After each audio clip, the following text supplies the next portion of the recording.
Assalamualaikum warahmatullahi wabarakatuh. Saya Halimat Sa'diyah dengan NIM 2019003, Lokal Biologi 3C, Prodi Tadarus Biologi, Fakultas Tarbiyah dan Kejiwaan, Universitas Islam Negeri Sultan Toha Saifuddin Jambi. Baiklah, di sini saya akan menjelaskan mengenai adaptasi pada hewan dari tinjauan ekologi hewan. Ekologi adalah ilmu yang mempelajari tentang interaksi antar makhluk hidup atau antar organisme dengan lingkungannya. Di sini kita membahas mengenai ekologi pada hewan. Jadi di ekologi hewan ini kita mempelajari tentang hal-hal dasar yang melandasi kinerja hewan sebagai individu atau sebagai populasi atau sebagai komunitas dan serta ekosistem yang akan ditempati oleh hewan tersebut. Poin selanjutnya adalah hewan sangat tergantung pada lingkungannya. Salah satu hewan adalah kita manusia. Apalah jadinya manusia tanpa lingkungan? Kalian bisa membayangkannya sendiri. Lingkungan di sini salah satunya adalah oksigen. Apa jadinya kita tanpa oksigen? Tentu kalian bisa membayangkannya. Sedangkan lingkungan sendiri itu sudah naturalnya selalu mengalami perubahan. Apabila kondisi lingkungan dari hewan itu berubah, maka yang terjadi ada 3 opsi, yaitu kemungkinan yang pertama adalah hewan beradaptasi dengan perubahan lingkungan tersebut akan tetap hidup dan akan tetap lestari. Kemudian, kemungkinan yang kedua, hewan meninggalkan tempat itu dan mencari tempat yang lebih baik. Jadi, mereka tidak beradaptasi, tapi mereka pindah tempat atau mereka berimigrasi. Kemudian, kemungkinan yang ketiga, yaitu dia tidak bisa beradaptasi dan dia tidak bisa meninggalkan tempat tersebut, maka hewan tersebut akan mati. Adaptasi umumnya diartikan sebagai penyesuaian makhluk hidup terhadap lingkungan, termasuk makhluk hidup apapun, walaupun sekarang kita terfokus ke adaptasi hewan. Adaptasi sendiri itu menunjukkan kesesuaian organisme dengan lingkungannya, yang merupakan produk masa lalu. Jadi, ketika sebuah organisme tersebut disebut bisa beradaptasi, itu jika dia bisa menyesuaikan dirinya dengan lingkungan. Dasar adaptasi antara lain adalah 1. Hewan mengadakan respon terhadap perubahan lingkungan. Salah satu ciri makhluk hidup adalah responsif. Jadi, dia bisa memberikan respon terhadap rangsangan yang diterimanya. Dalam hal ini, konsep adaptasi adalah respon terhadap perubahan lingkungan yang merupakan sebuah kepastian.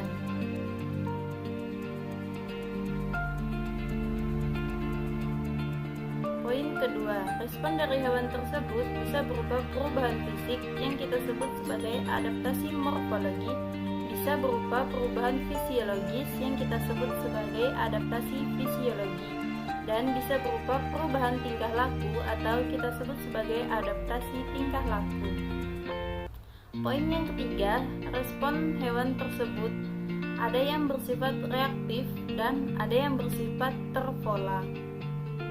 Kalau yang reaktif adalah muncul seketika saat itu, tetapi yang berpola ini semacam sudah diturunkan pengetahuan tersebut oleh nenek moyang. Misal, seperti burung-burung yang berimigrasi dan ikan-ikan yang berimigrasi. Seketika sudah mengetahui ada kondisi tersebut yang sekiranya nanti tidak akan menguntungkan bagi populasi, maka mereka akan berimigrasi. Pun mekanisme adaptasi adalah sifat yang dimiliki oleh satu populasi yang ada sekarang ini merupakan sifat yang diturunkan dari generasi ke generasi lewat contoh secara langsung ataupun lewat pengajaran. Nah, dengan kata lain, yang ada sekarang merupakan populasi yang lolos dari seleksi alam sebagaimana yang dinyatakan oleh Darwin.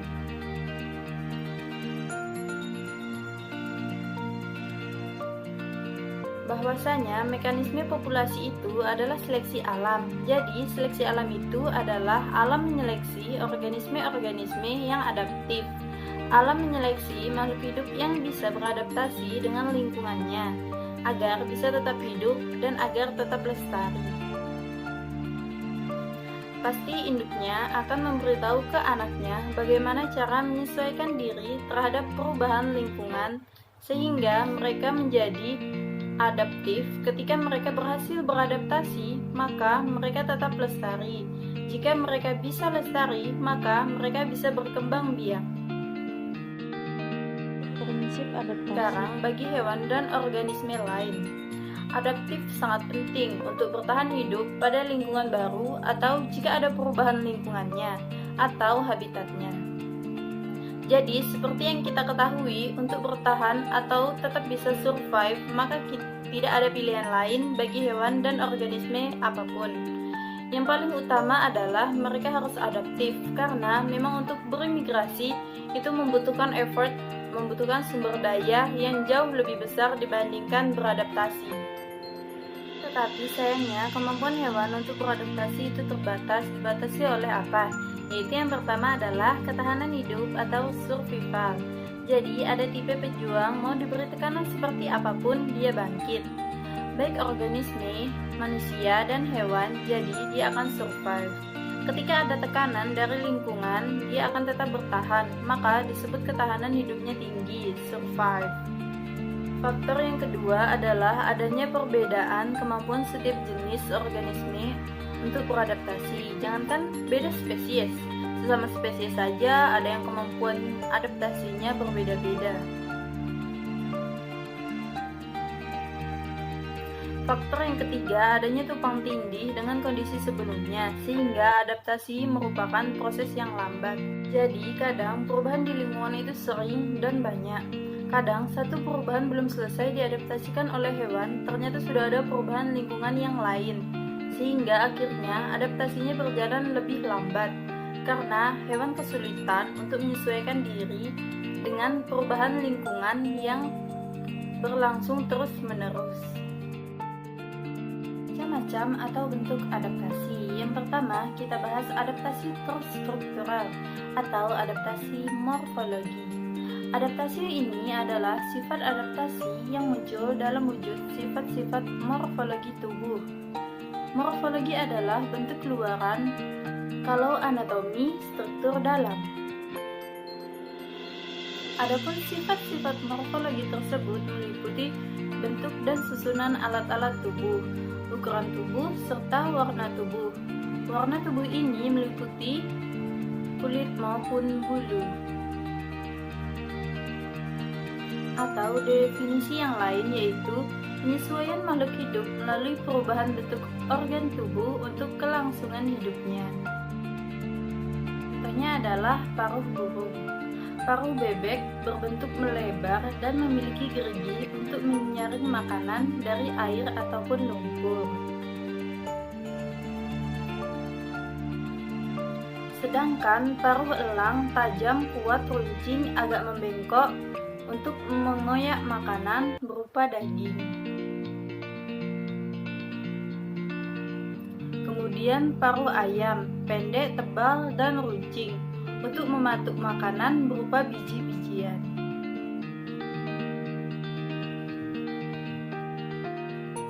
Karena memang lingkungan mereka berbeda-beda dan makanan yang mereka konsumsi berbeda, maka alat untuk makan pun berbeda-beda. Agar bisa menyesuaikan dengan lingkungan dan bisa bertahan hidup atau survive. Kedua adalah adaptasi fisiologi. Adalah adaptasi yang menyangkut kesesuaian proses fisiologis hewan atau fungsi organ-organ tubuhnya dengan kondisi lingkungan dan sumber daya yang di habitatnya atau di lingkungannya. Jadi, kalau morfologi tadi yang menyesuaikan dari bentuk struktur tubuh bagian luar, kalau fisiologis ini yang menyesuaikan diri adalah fisiologi tubuh bagian dalam. 2 Di antaranya, adaptasi fisiologis ini ada yang berhubungan dengan adaptasi struktural, terutama pada bagian dalam tubuh. Misalnya, pada proses respirasi, pencernaan makanan, dan lain-lain, yang menggambarkan adanya adaptasi struktural antara hewan satu dengan hewan yang lain pasti pada tergantung dengan lingkungannya. Jadi, bisa kita simpulkan, adaptasi fisiologi adalah penyesuaian makhluk hidup melalui fungsi kerja organ-organ tubuh untuk bisa bertahan hidup. Contohnya adalah sistem pencernaan khusus pada hewan ruminansia. Memiliki sistem pencernaan Memamafia, dia disebut sebagai hewan Memamafia. Karena makanan direnggut dengan menggunakan lidah, dikunyah-kunyah sebentar, dipotong-potong kasar, kemudian ditelan. Kemudian dari mulut masuk ke rumen-rumen. Ini adalah lambung yang paling besar di rumen. Makanan yang sudah ditelan tadi kemudian akan keluar kembali menuju ke mulut untuk dikunyah. Ketika keluar ini dia berbentuk seperti bola-bola. Dikunyah kemudian ditelan, sekiranya masih kasar akan kembali dikunyah lagi. Baru kemudian ketika sudah cukup halus masuk ke lambung kedua, yakni retikulum. Dari retikulum masuk ke lambung yang ketiga, yakni omasum. Kemudian masuk ke lambung yang terakhir, yakni abomasum. Jadi lambungnya ada 4 ruangan, yakni rumen, retikulum, omasum, dan abomasum. Adaptasi yang ketiga adalah adaptasi tingkah laku.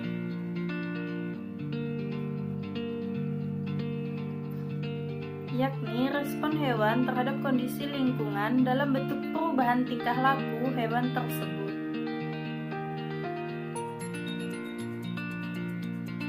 Perubahan tersebut hanya muncul dalam bentuk gerakan untuk menanggapi rangsangan yang mengenai dirinya.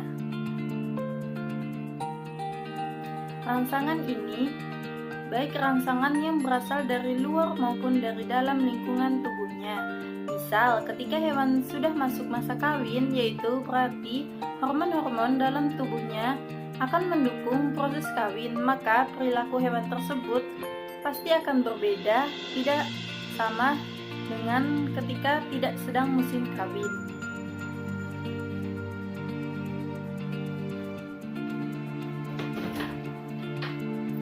Jadi, bisa kita simpulkan adaptasi tingkah laku adalah penyesuaian tingkah laku makhluk hidup, terutama hewan, terhadap lingkungan tempat hidupnya. Contohnya adalah mimikri, perubahan warna kulit hewan yang sesuai dengan tempat ia tinggal. Yang paling terkenal adalah bunglon. Kemudian ada oktopus, itu juga ada yang memiliki kemampuan mimikri, dan masih banyak hewan yang lainnya. Kemudian autotomi adalah pemutusan bagian tubuh pada hewan untuk menjaga dirinya dari serangan musuh. Contohnya pada cecak. Ketika dia terancam oleh musuh, maka dia akan melepaskan ekornya untuk beberapa saat. Ekor itu akan bergerak-gerak. Ketika musuhnya terpecahkan perhatiannya oleh ekor tersebut, cecak tersebut akan lari secepat mungkin untuk menyembunyikan dirinya. Kemudian estivasi adalah hewan-hewan yang ketika di musim kemarau panjang mereka akan tidur sepanjang kemarau. Contohnya ada kadal, katak, dan keong. Kemudian ada hibernasi. Hibernasi adalah pada daerah-daerah yang dingin ada hewan-hewan yang selama musim dingin mereka melakukan tidur panjang. Jadi tujuannya adalah untuk mengurangi energi yang dibutuhkan dalam bertahan hidup, sehingga mereka seolah-olah seperti mati suri atau koma. Jadi hanya metabolisme yang paling dasar yang bekerja sampai tiba masa musim dingin berlalu, mereka akan bangun kembali. Kemudian perilaku reproduksi, misalnya adaptasinya biasanya seekor hewan jantan bertarung dengan jantan lain agar dapat menguasai si betina, agar dapat melakukan perkawinan untuk berkembang biak Dan perilaku reproduksi ini sangat beragam dan sangat menarik untuk dikaji. Kemudian munculnya paus ke permukaan air, karena memang paus itu hewan mamalia, bukan ikan. Jadi dia bernapas menggunakan paru-paru. Jadi sesekali dia muncul ke permukaan air untuk menghirup udara yang mengandung oksigen. Sebanyak mungkin kemudian dia akan masuk ke dalam air kembali. Kemudian, pengeluaran cairan tinta ini adalah pada cumi-cumi dan sotong. Dan gurita akan menyemprotkan tintanya yang disebut sebagai sepia dan berenang menjauh jika dalam keadaan bahaya. Jadi, ketika dia berada dalam kondisi berbahaya, entah karena predator atau karena gangguan yang lain, maka dia akan menyemprotkan tintanya tepat di hadapan predatornya. Sehingga untuk beberapa detik perairan akan menjadi gelap ketika predatornya kebingungan karena air mendadak menjadi gelap. Dia akan berenang secepat mungkin untuk bersembunyi. Sekian, terima kasih. Assalamualaikum warahmatullahi wabarakatuh.